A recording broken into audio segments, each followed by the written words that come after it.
सवाल के अंदर अगर मैं आपको बताऊं एक तरीके से, तो अगर ये ए, ये बी, ये सी, कौन सा ट्राइंगल है? ए बी क्यू, ये लीजिए दो ए सी। अब जो ए सी है ये सी बी के बराबर है, तो इसको हटा के मैं बेटा यहाँ पे सी बी लिख सकता हूँ।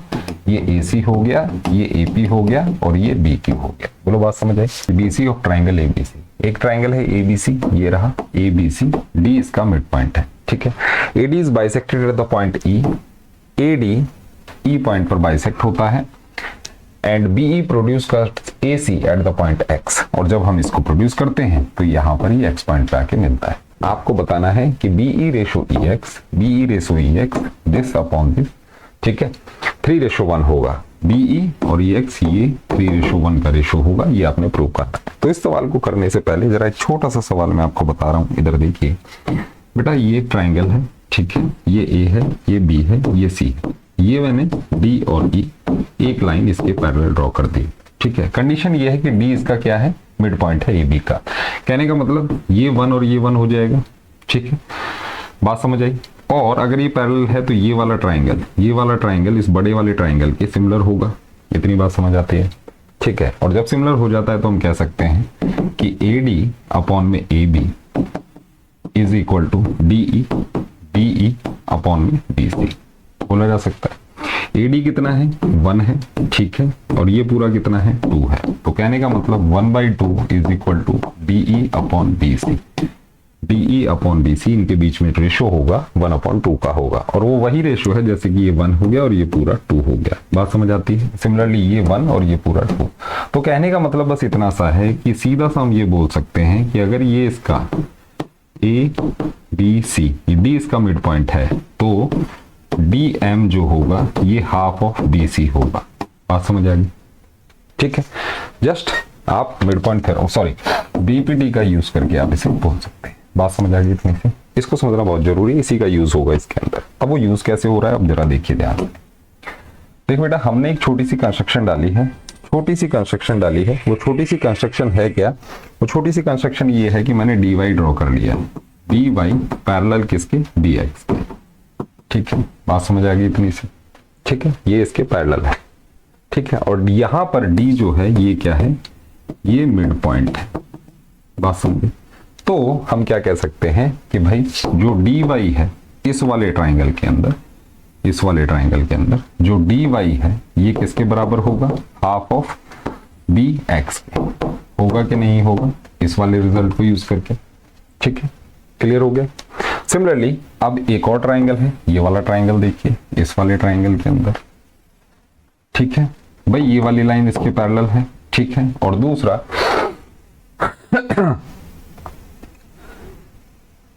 ये जो है ये इसका मिड पॉइंट है, ये भी मिड पॉइंट है। बात समझ गए? तो अगर ये इसका मिड पॉइंट है तो मैं क्या कह सकता हूं? EX is equal to half of dy हो सकता हूं, ठीक है भाई। एक रिजल्ट मैंने यहां से निकाला, एक रिजल्ट मैंने यहां से निकाला। इन दोनों से मैं क्या बोल सकता हूं? इन दोनों का यूज करके हम थोड़ा सा अगर ध्यान से देखें तो मैं कह सकता हूं dy की वैल्यू 1/2 bx है। तो यहां पर dy की वैल्यू मैं प्लेस कर दूं, EX is equal to 1/2 dy किसके है? bx के बराबर। तो EX किसके बराबर हो गया बेटे? 1/4 bx के बराबर हो गया। कहने का मतलब EX का 4 टाइम्स bx के बराबर है। इतनी बात समझ आ गई? ठीक है, अब जरा ध्यान से देखिए, यहां पर जो bx है ये किसके बराबर है? BE प्लस EX के। तो 4 of EX is equal to BE plus EX हो गया। भाई BX क्या है? यहां से यहां तक ये BE और EX के सम के बराबर है, ठीक है। यहाँ 4EX है, इसे अगर आप इधर लेके आते हैं तो ये हो जाएगा 3EX और ये हो जाएगा बेटे BE। कहने का मतलब EX अपॉन में BE अगर मैं निकालूं, ठीक है, तो ये 1/3 आता है। या हम इसका रिवर्स कर दें तो BE रेशो EX ये किसके बराबर है? 3 रेशो, ठीक है। तो मेन ध्यान रखने वाली बात क्या है? एक बार फिर से देखिएगा, ध्यान रखने वाली बात क्या है? सिंपल सी कहानी है। आपने BPT आपने अभी पढ़ी है, ठीक है। उसके अंदर ये बोला जाता है कि A B C ये D है, ये E है, कि भाई AD अपॉन DB ये किसके बराबर होगा? AE अपॉन EC के। अगर ये रेशो बराबर हो जाते हैं तो AE is equal to AC हो जाएगा, ये भी इक्वल के बराबर हो गया। अगर ये 1 है, ये 1 है, तो AD अपॉन में AB कितना हो गया 1/2, और ये किसके बराबर होगा, इसके और इसके, BE अपॉन BC। बात समझ आती है? बस इसी का यूज करना है और आंसर आपके सामने होगा। क्लियर है? ठीक है, चलिए मूव करते हैं नेक्स्ट क्वेश्चन पे। क्या कह रहा है अगला सवाल, एक बार देखते हैं। ये लीजिए, ये है जी सवाल। क्या बोला जा रहा है, ABCD इज ए पैरेललोग्राम। ये लीजिए ABCD, ये एक पैरेललोग्राम है। And APQ is a straight line meeting BC eight P। APQ BC eight P कहने का मतलब कुछ इस तरीके, ये P हो गया, ये Q हो गया। मीटिंग BC एट P के ऊपर मिल रहा है, and DC produce at Q, DC को प्रोड्यूस किया Q तक। Prove that the rectangle obtained by BP, क्या बोला गया, rectangle obtained by BP and DQ। Rectangle obtained by इन दो लाइंस के कहने का मतलब क्या है? देखो बेटे, रेक्टेंगल ये होता है, सॉरी इसे थोड़ा सा हटाओ। रेक्टेंगल आपका बेटे कुछ इस तरीके का है। अगर ये A, ये B, ये C, ये D है, तो अगर मैं बोल दूं दिस मल्टीप्लाई दिस, तो इन दोनों के प्रोडक्ट से हमें कौन सा रेक्टेंगल मिल रहा है, ये वाला। तो हम क्या देते हैं, rectangle obtained by AB and AB and, इसे ले लो AB एंड BC। कहने का मतलब जब ऐसा कुछ बोला जाए तो product of the given two sides, इसका और इसका, कहने का मतलब जैसे आपने इसके अंदर इसका और इसका प्रोडक्ट करूं तो मैं बोल दूंगा ये रेक्टेंगल ऑब्टेन्ड हो रहा है। इन द सेम वे अगर ऐसा कुछ लिखा हुआ है तो उसका मतलब क्या होता है, उसका मतलब बहुत सिंपल सा है। उसके अंदर बस आपको ये बोला गया है कि BP मल्टीप्लाई DQ होगा। बात समझ गए? Rectangle obtained by BP and DQ is equal to the rectangle obtained by AB and BC।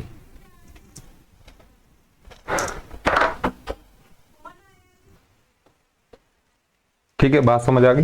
तो इसे आप कुछ इस तरीके से समझिए, कुछ इस तरीके से समझिए कि prove that the rectangle obtained by BP and DQ, मतलब BP मल्टीप्लाई DQ ये किसके बराबर होगा, rectangle obtained by AB and BC, मतलब AB मल्टीप्लाई BC के बराबर होगा। ये आपको प्रूव करना है। बात समझे? क्या बोला मैंने, BP मल्टीप्लाई DQ। BP कहाँ है, ये, और DQ क्या है, ये। ठीक है, AB कहाँ है, ये, और ये BC। बात समझ आई? ठीक है, तो इसे प्रूव करने के लिए आपको इन दोनों का प्रोडक्ट प्रूव करना होगा, बराबर है। और उसे आप कैसे प्रूव करेंगे उसे ध्यान से समझिए।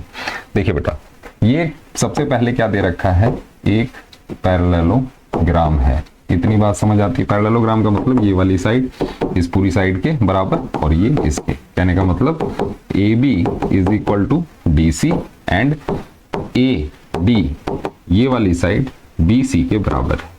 इतनी बात समझ आती है? और पैरेलल भी है दोनों, पैरेललोग्राम का ये तो मतलब होता है। ठीक है, अब आपको ये प्रूव करना है, तो इसके लिए आप क्या करेंगे, इसके लिए एक तो ये वाला ट्राइंगल पकड़ लोगे। कौन सा ट्राइंगल है, ADQ, ये लीजिए। दूसरा ये वाला ट्राइंगल पकड़ लो, कौन सा, ABP। बात समझिए? ठीक है, ये दो ट्राइंगल आपने ले लिया। अब इन दोनों को आप क्या करेंगे, सिमिलर प्रूव करेंगे। सिमिलर प्रूव करेंगे, कैसे प्रूव करेंगे, ये देखिए, ये एक पैरेललोग्राम है, तो बेटा एंगल D जो होगा, एंगल D जो होगा ये किसके बराबर होगा, एंगल B के। ठीक है, एक एंगल आ गया। दूसरा ये एंगल 2 एंगल 3 के बराबर होगा। Angle 2 is equal to angle 3, ये दूसरी आ गया। इस वाले ट्राइंगल के अंदर और इस वाले ट्राइंगल के अंदर आप क्या कह सकते हैं, आप ये कह सकते हैं कि बाय डबल ए क्राइटेरिया, एक ये रहा, एक ये रहा, double A criteria you can say both the triangles, ये वाला और ये वाला क्या हो गया, सिमिलर हो गया। ठीक, सिमिलर होते ही आप क्या कह सकते हैं, सिमिलर होते ही आप कह सकते हैं कि AB दिस होल अपॉन में DQ, क्या, AB अपॉन में DQ ये किसके बराबर है, BP। AB लिया, फिर ये हो जाएगा BP अपॉन में, भाई मैंने क्या बोला, दिस होल अपॉन में दिस होल, AB अपॉन में DQ is equal to BP ये वाली साइड अपॉन में AD कहा जा सकता है।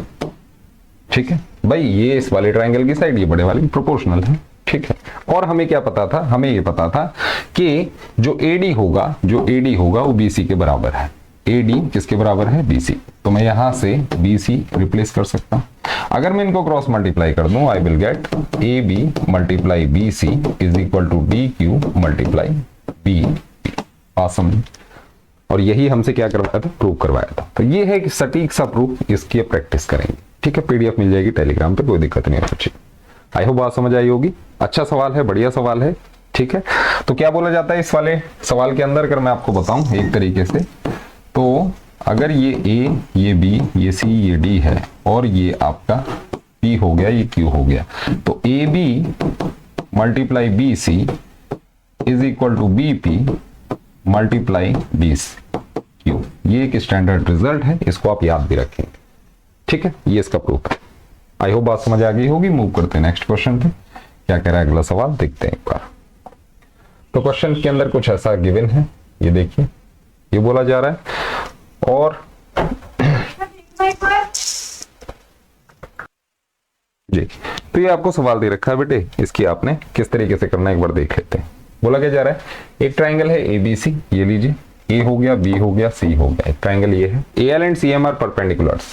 ए एल बेटे परपेंडिकुलर है बी सी के ऊपर, and from vertices A and C to B C and A B respectively. बेटा ये भी परपेंडिकुलर है, ये वाला भी परपेंडिकुलर है। If A L and C M intersect at two, A L और सी एम ये ओ पर इंटरसेक्ट करती है, तो आपने प्रूव करना है triangle O M A, O M A ये वाला triangle is similar to O L C, O L C इस वाले ट्राइंगल के सिमिलर है। इसे कुछ इस तरीके से देखिए,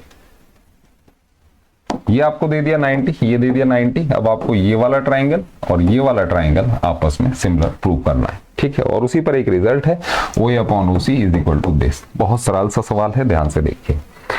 इस तरीके के सवाल के अंदर आपने करना क्या है, अब देखो। सबसे पहले बेटे ये वाला ट्राइंगल पकड़ लो। ट्राइंगल कौन सा है, ए एम ओ या ए एम ओ कह दो, ठीक है। और दूसरा ट्राइंगल कौन सा है बेटे, ए एम ओ लिया है तो सी एल ओ, ये दो ट्राइंगल ले लो बेटे। ठीक है, अब जरा ध्यान से देखिएगा, ये वाला जो एंगल है, ये एंगल 1 एंगल 2, एंगल 1 एंगल 2 के बराबर होगा, वर्टिकली अपोजिट एंगल्स होंगे। इतनी बात समझ आती है। दूसरा ये वाला एंगल, एंगल एम जो दे रखा है, ये यहाँ पर बेटे 90 डिग्री दे रखा है और ये वाला यहाँ पर 90 डिग्री दे रखा है। एंगल एम एंगल एल के बराबर है, ये कौन सा है, बोथ इक्वल टू 90 डिग्री। तो ये बन जाता है डबल ए क्राइटेरिया, और आप कह देंगे कि ये वाला triangle A M O is similar to triangle C L O, triangle A M. बात समझ आई। ये वाला ट्राइंगल आपने तुरंत इस वाले ट्राइंगल के सिमिलर कर दिया, तो पहला प्रूफ हो गया आपका यहाँ पे। ठीक है, क्लियर है। फिर आपको बोला जा रहा है ओ ए अपॉन ओ सी। क्या बोला गया, ओ ए, ये लीजिए, ओ ए अपॉन में ओ सी, बिल्कुल ठीक है। किसके बराबर है, ओ एम अपॉन में ओ एल। ओ एम किधर है, ओ एम अपॉन में ओ एल, बिल्कुल होगा। अभी आपने ये दोनों ट्राइंगल सिमिलर प्रूव किए हैं, तो सिमिलर होने के बाद आपको पता है जो साइड्स होती हैं, जो कॉरस्पॉन्डिंग साइड्स होती हैं, कॉरस्पॉन्डिंग जो साइड्स हैं वो क्या होती हैं, प्रोपोर्शनल होती हैं। ठीक है, बस इतना सा ही है ये सवाल, कोई दिक्कत नहीं। बस आपने इसे सिमिलर करना था, इस वाले ट्राइंगल को इसके, उसके बाद ये रिजल्ट आप कह सकते हैं, क्योंकि द ट्राइंगल्स आर सिमिलर तो corresponding sides are proportional. Getting my point. अच्छा सवाल है, ठीक है, बढ़िया तरीके से हो सकता है, कोई दिक्कत वाली बात नहीं। मूव करते हैं नेक्स्ट क्वेश्चन पे। क्या कह रहा है अगला सवाल, देख लेते हैं क्या है इस सवाल के अंदर। ये देखिए क्या बोला जा रहा है, ये देखिए, ये बोला जा रहा है ABCD is a quadrilateral. ABCD quadrilateral है, ये रहा, जिसके अंदर AD is equal to BC है। AD आपका BC के बराबर है, AD is equal to BC।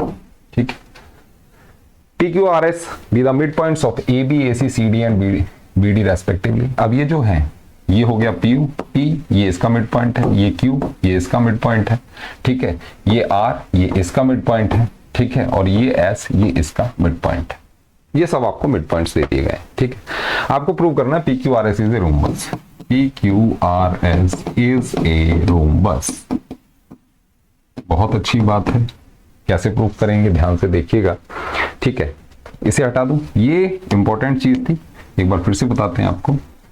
PQRS एक रोम्बस है, ये आपको प्रूव करना है। तो देखो, सबसे पहले बेटा ये वाला ट्राइंगल पकड़ो, ये वाला कौन सा ट्राइंगल, DAD। ठीक, इसके अंदर P इसका मिड पॉइंट है, ये इसका मिड पॉइंट है। कहने का मतलब PS जो होगा, PS जो होगा या SP जो होगा ये पैरेलल हो जाएगा किसके, DA के, है कि नहीं। और ये किसके बराबर होगा, हाफ ऑफ DA होगा कि नहीं, बिल्कुल होगा। अभी मैंने आपको बताया था, क्या रिजल्ट बताया था, अभी बताया था ना, ये वाला। अगर ये इसका मिड पॉइंट है तो इस और इस साइड का रेशो, अगर मैं इसे MN, इसे A, ये B और ये C ले लूं, तो जो MN होगा वो हाफ ऑफ BC होता है। बात समझ गए, वो रेशो वाला भी देख लेना, ठीक। तो इतनी बात समझ आ गई, SP is parallel to DA, SP DA के पैरेलल है और हाफ ऑफ DA के बराबर है।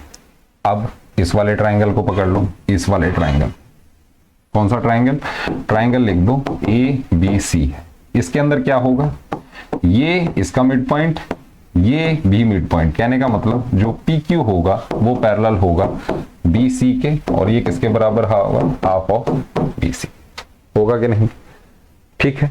इतनी बात समझ आ गई, ठीक है जी। अब देखिए ध्यान से, मैं क्या कह रहा हूं, SP हाफ ऑफ DA है, PQ हाफ ऑफ BC है, और DA BC आपस में बराबर दे रखे हैं। क्या दे रखे थे ना सवाल में, DA is equal to BC है।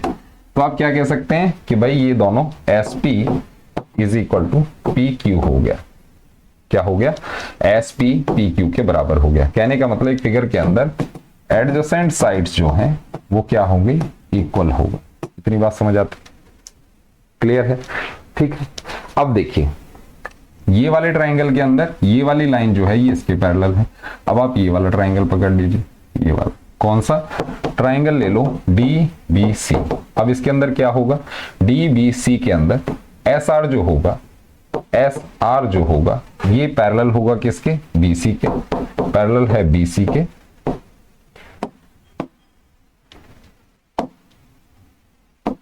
इस वाले ट्राइंगल के अंदर एक बार फिर से देखिए, ट्राइंगल DBC,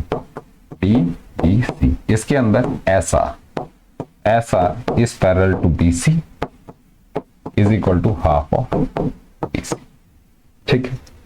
अब देखिए यहां पर SR है, यहां पर PQ है, बोथ BC के हाफ के बराबर हैं और पैरेलल हैं। कहने का मतलब यहां से आप क्या कह सकते हो कि ये PQ ये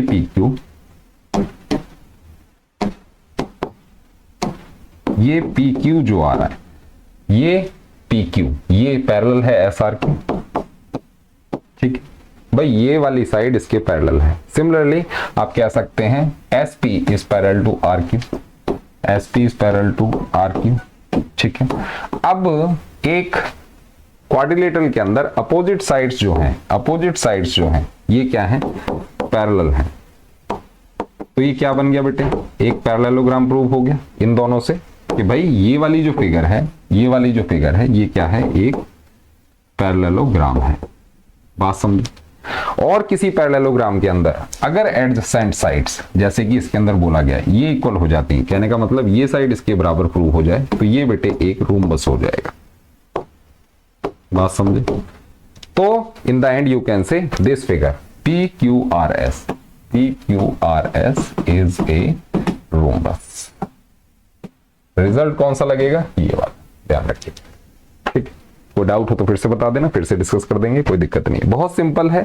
first of all this side is half of this side is half of this, ये दोनों इक्वल हो जाती हैं, ये वाली साइड इसके इक्वल हो जाती है। फिर ये वाली साइड इसके पैरेलल है, ये वाली साइड इसके पैरेलल है, तो एक पैरेललोग्राम जिसके अंदर adjacent sides are equal, then it is a rhombus. Is this clear. चलिए मूव करते हैं नेक्स्ट क्वेश्चन पे। क्या कह रहा है अगला सवाल, ये देखिए। सवाल के अंदर कुछ ये है, ये रहा जी, अच्छा सा सवाल लग रहा है, ध्यान से देखिएगा। क्या बोला गया है, in an isosceles triangle ABC, ये एक आइसोसेलेस ट्राइंगल जिसके अंदर ये वाली साइड इसके बराबर है। Base BC produce both the ways P, इसको P तक बढ़ाया, इसको Q तक बढ़ाया, और हमें एक रिजल्ट दे रखा है कि भाई AP मल्टीप्लाई BQ ये AC मल्टीप्लाई AC के बराबर है, ऐसा गिवन है। आपको प्रूव करना है ट्राइंगल APC, ये वाला ट्राइंगल इस वाले ट्राइंगल के सिमिलर, ठीक है। किस तरीके से होगा ध्यान से देखना इस सवाल को, फटाफट से निपटाएं, कोई दिक्कत नहीं है। इसे लिख लो बेटा, गिवन चीज AP multiply BQ is equal to AC multiply AC, ये गिवन है। अब देखिए ये एक आइसोसेलेस ट्राइंगल था, तो AC AB के बराबर है, तो एक AC को हटा के मैं यहाँ प्लस है, तो ये वाला ट्राइंगल एंगल 1 एंगल 2 के बराबर होगा, लिख देंगे angle 1 is equal to angle 2। यहां पर ये पूरा लीनियर पेयर बन रहा है, ठीक है, जिसके अंदर मैं एंगल 3 और एंगल 4 कह सकता हूं। कहने का मतलब एंगल 1 और एंगल 2 ये वाला एंगल इसके बराबर है। 180 में से अगर मैं एंगल 1 घटाऊं और 180 में से मैं एंगल 2 हटाऊं तो मुझे क्या मिल जाएगा, 180 में से एंगल 1 गया तो एंगल 3 मिला, और सिमिलरली यहां पर एंगल 4 मिला। तो मैं कह सकता हूं कि angle 3 is equal to angle 4। बात समझ आई? अब देखिए यहां पर मैं क्या कह सकता हूं कि भाई AP अपॉन, देखो यहां पर क्या दे रखा था, AP multiply BQ is AC multiply AC। अब जो AC है ये CB के बराबर है, तो इसको हटा के मैं बेटा यहाँ पे CB लिख सकता हूं। ये AC हो गया, ये AP हो गया और ये BQ हो गया। बोलो बात समझ आई? अब इस वाले ट्राइंगल में और इस वाले ट्राइंगल में देखिए मैं लिख सकता हूं इसी से कि भाई AP, कहने का मतलब AP अपॉन में CB अपॉन में CB, ये वाला किसके बराबर है, AC अपॉन में BQ के। AC किधर, AC अपॉन में BQ के। कहने का मतलब दिस अपॉन दिस, भाई देखो दिस अपॉन दिस ये वाला, सिमिलरली दिस अपॉन दिस ये वाला, ठीक है, और इनके बीच का एंगल एंगल 3 एंगल 4 के बराबर है, एंगल 3 एंगल 4 के बराबर। तो आप क्या कह सकते हैं, साइड एंगल साइड से ट्राइंगल्स ये वाला और ये वाला क्या हो गया, सिमिलर हो गया। खोपड़ी बैठी इतनी बार, ठीक है। बहुत सरल सा सवाल है, कोई दिक्कत नहीं है, इस तरीके से चलाना। बस यहाँ पे थोड़ी सी मिस्टेक होगी थी, वीडियो करेक्ट करके मैंने आपको बता दिया। आई होप बात समझ आ गई होगी। मिलते हैं नेक्स्ट वीडियो में। Thank you.